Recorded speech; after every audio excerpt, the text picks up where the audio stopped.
El salario. Durante las entrevistas es común que los empleadores pregunten a los candidatos cuál sería el monto salarial que a este le gustaría tener. ¿Por qué? Hay dos razones.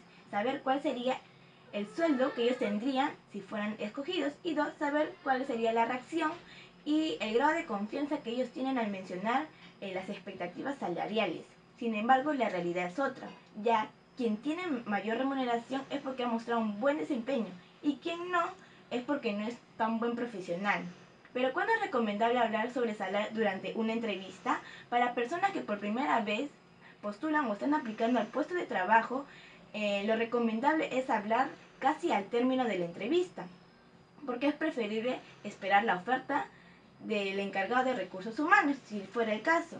Por último, el candidato debe mostrar seguridad y confianza y valorar sus competencias y habilidades para llegar a un acuerdo justo con respecto al salario. El día de hoy vamos a hablar sobre negociar una entrevista de trabajo. La experiencia y la investigación nos enseñan que hay un gran margen de mejora a la hora de afrontar los negocios. Muchos estudios han demostrado que acertar en la negociación del primer trabajo trae consecuencias. Una de ellas es en términos económicos.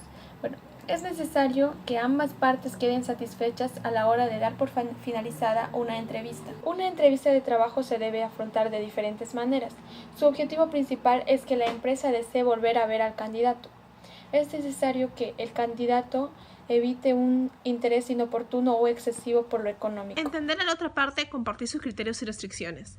Negociar constituye una actividad entre personas que no siempre actúa como se debería o como se espera. El candidato no se enfrenta a la misma situación si en lugar de negociar con quien va a ser su jefe, negocia con un representante del Departamento de Recursos Humanos, ya que estos mantienen diferentes criterios. Por ejemplo, el jefe puede correrle prisa a la incorporación, mientras que el de Recursos Humanos no, y por lo tanto no otorgarán la misma prioridad. Todo negociador tiene dos tipos de intereses, los personales y los de la empresa. Algo que el candidato tiene que tener presente, ya que le aportará realismo y ampliará sus opciones de negociación. Una vez que el candidato le ha gustado a la empresa, esta deseará contratarlo, pero es posible que la compañía no pueda ofrecerle lo que el candidato pide. Entonces el candidato tendrá que descubrir, mediante las primeras conversaciones, cuáles son las limitaciones reales de sus interlocutores en los asuntos que a él le interesan. Por ejemplo, compensaciones fijas, salarios, seguros, sueldos, entre otros. Cuanto más se conozcan estos factores, en mejor posición se estará de gestionarlos para la satisfacción de ambas Los partes. árboles no son todo el bosque. Negociar una oferta de trabajo va mucho más allá del dinero. Por ese motivo, no hay que perder de perspectiva que es una negociación multifactorial. Mantener a la vista todos los ingredientes del pastel que ambas partes pueden obtener favorece a que sea una actitud flexible y evita ofuscarse. Es aconsejable abordar uno por uno, ya que así se podrá elaborar paquetes que afecten positivamente para el empleador y el candidato.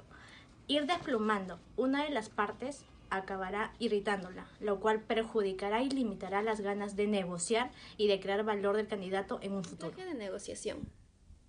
Un negociador que tenga una propuesta más ambiciosa siempre va a tener ventaja con respecto a los demás. Sin embargo, esto entraña dos riesgos. En primer lugar, que la contraparte pierde el interés simplemente porque el sueldo le parece inalcanzable.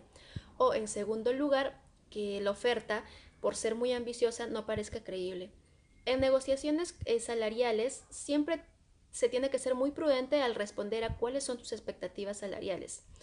En la mayoría de los casos los candidatos responden con mi expectativa salarial es de $50,000 anuales, por ejemplo, y la respuesta correcta sería que los aspirantes de mi perfil en el mercado, según lo evaluado y lo observado, ganan de entre $48,000 y $52,000 anuales. De esta manera se aumentaría la probabilidad de que la contraparte terminara acercándose más hacia nuestras expectativas. Personal es la negociación. Sabemos que hay preguntas directas que se realizan en un proceso negociador. Muchas veces logran subir la temperatura competitiva. Por ejemplo, ¿cuál es tu salario? ¿Cambias de empresa por dinero? ¿Podrías incorporarte inmediatamente? Asimismo sucede con las presiones del estilo o lo tomas o lo dejas. Siempre es preciso reaccionar con calma y profesionalidad. En algunos casos, el empleador quiere despejar dudas o ganar poder al negociador. Para gozar de una posición más cómoda, Raramente hay detrás un asunto personal o ganas de molestar. Ante las amenazas, lo más sensato es no insistir, porque esto ocasionará que quienes las ha lanzado esté menos dispuesto a hacerlo.